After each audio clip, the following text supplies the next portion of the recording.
தமிழ் தேசிய உறவுகள் அனைவருக்கும் வணக்கம். சற்று முன் அண்ணன் சீமான் அவர்கள் அம்பேத்கர் என முழக்கமிடுவதற்கு எதிராக பேசிய அமித்ஷாவை கிழித்து எடுத்து ஒரு அறிக்கை வெளியிட்டுள்ளார்.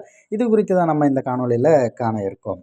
அண்ணன் சீமான் அவர்கள் அந்த அறிக்கையில் குறிப்பிட்டுள்ளதாவது, அம்பேத்கர் அம்பேத்கர் என முழக்கமிடுவது இப்போது பேஷன் ஆகிவிட்டது.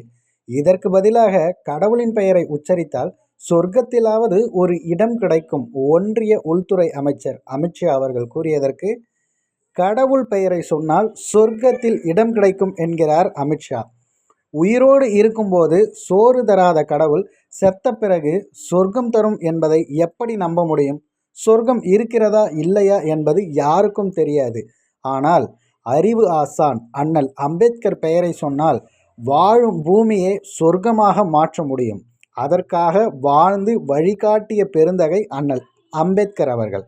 அழகும் நிறைவும் கொண்ட வாழ்க்கையை சொர்க்கத்தில் அல்லாது நாம் வாழ்கிற பூமியில் படைக்க பாடுபடுகிறேன் என்றார் பொது உடைமை தத்துவத்தின் பிதாமகன் எங்கள் ஐயா ஜீவானந்தம்.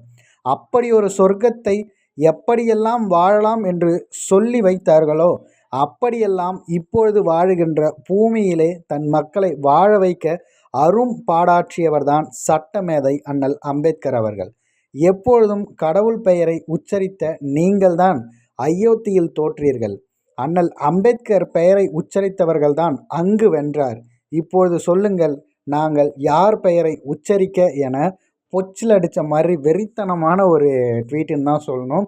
நிஜமாகவே எனக்கு பார்க்கும்போது இது பயங்கரமாக இருந்துச்சு. எப்போ அண்ணன் சீமான் அவர்களிடமிருந்து இதற்கான அறிக்கை வரும் அப்படிங்கிறது தான் காத்துக்கிட்டு இருந்த ஒரு நிகழ்வு.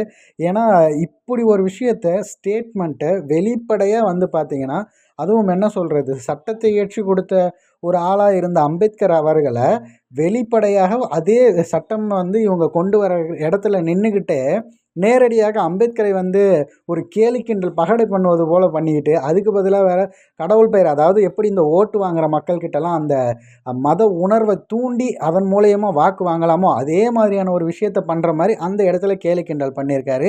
அவர் வெளிப்படையாக மன்னிப்பு கேட்கும் வரை இந்த விஷயத்தை மிகப்பெரிய பூதாகாரமாக வெடிக்க வைக்க வேண்டும் அப்படிங்கிறது என்னுடைய தனிப்பட்ட கருத்து. அண்ணன் சீமான் அவர்களுடைய இந்த அறிக்கை குறித்து உங்களது பார்வைகளை பின்னோட்டத்தில் பதிவிட்டுடுங்க.